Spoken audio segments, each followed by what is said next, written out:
आङो दिनै भारतीय जातीय कांग्रेसनि जानानै दिनै नमिनेशनखौ तामुलपुर विधानसभा समस्तिनि थाखाय आं गथायबाय आरो आङो दिनै बे केन्डिडेटनि थाखाय नमिनेशन पेपारखौ साबमिट खालामनानै जोबोर गोजोननाय मोन्दों। आंनि जे गोबां बोसोरनि जिथु सिमां बे सिमाङा दिनै जाफुंबाय आरो आंनि जिथु सिमां अकल नमिनेशन पेपारा साबमिट खालामनायनि उनावल' बे गोजोननाय नङा, आङो देरहालांनायनि जिथु मोनसे सिमां दं बेबो जाफुंगोन आरो आङो गोबां भट लानानै देरहालांनायनि मोनसे आसा दं आरो 70,000 बेखौ भट मोननानै आङो देरहालांगोन। बे जेंना आरो साननो गोनां बाथ्रा दङ। हाइ प्रफाइलाबो एखनबा जेनो, प्रधान मन्त्रियाबो एखनबा जेनो, नङा होमबा, चिफ मिनिस्टाराबो एखनबा जेनो। बे एख' गिदिर बाथ्रा राजनितियाव जिथु रायजोनि सायावसो निर्भर खालामगोन, खामानि मावनायनि सायाव बिसोरनि मत' बिसोरनि मावबोनाय पास्ट समावहाय मा धरনের रायजोनि खाथियाव थांदोंमोन, मा मावदोंमोन, मा थादोंमोन, बेफोरनि सायाव सोनारो। जों नुनो मोन्दोंबा बिथांमोना बे रायजोनि खाथियाव थांनानै जिखिनि मावनाय रायजो राजानि जिथु अभाब बेखौ सुफुंनो हायाखै, बे फेलियर जादों आरो बेनिखायनो आङो गोजोननाय मोन्दों जे आङो गावखौनो खाफाल गोनां होनना सानना लादों।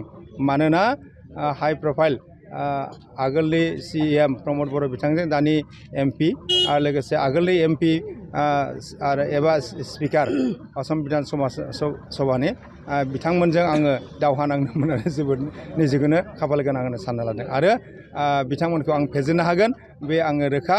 आरो दिनै नोंथांमोना लिरना दोननो हागौ जे आंहा 7,000नि बांसिन भट लानानै आं बिथांमोनखौ फेजेननानै असम बिधान सभायाव आङो बे मासिखौ लानो हागोन।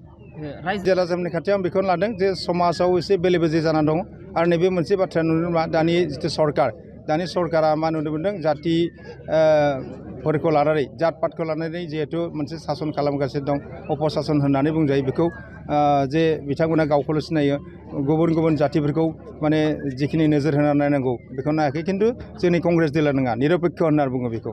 दा BJPआ निरपेक्ष होननानैसो बुंदों, खिन्थु धर्म निरपेक्षबो नङा आरो बे जातिगतनिबो निरपेक्ष नङा। मोनसे जातिखौ गाख्लेना दोननानै मोनसे जातिखौल' गोजौआव लांनो नागिरगासिनो दङ, खिन्थु जोंनि कंग्रेस दोलोनिफ्राय बिदि नङा। जोङो धर्म निरपेक्ष भाबै बेखौ जों खामानिखौ मावलांगोन आरो रायजो राजानि खाथियाव बिथांमोननि जिथु अभाब जोंहा बेवहाय मावनो गोनां दङ। जोंनि भुटान बर्डार एरियायाव मानसि आरो मैदेरनि जिथु संघात, दैनि जेंना, लोंनाय दैनि जेंना, दुब्लिबारियाव माइ गायनो दै मोना, ओमफ्राय जुबफ्रा दिनै आनइमप्लय जाना दङ। बेखौ सेल्फ एमप्लय जों बोरै खालामनो हागौ? अकल साकरि दा सम्पुर्ण हयथ' जों होजोबनो हाया जानो हागौ, नाथाय जोङो मा खालामनो हागोन, बायदिसिना स्किमफोर होनानै जे शिक्षित जुबकफोरखौ जोङो मा खालामनो हागौ, सेल्फ एमप्लय खालामनो हागौ। आइजोफोरखौ गुबुन गुबुन रोखोमनि जों संस्थापन होनानै जेब्लानाखि महिला सबलीकरण होननानै बुंनाय जायो बेखौ जोङो सानदों आरो समाजखौ जिथु बेले बेजे दङ बेखौ जोङो खौसे लाबोनानै मोनसे आवगायलांनानै गोदान असम दानो सानदों। बेफोरखौ लानानै जोङो माबा खालामगोन, दिनै रायजोनि खाथियाव आं थांगोन।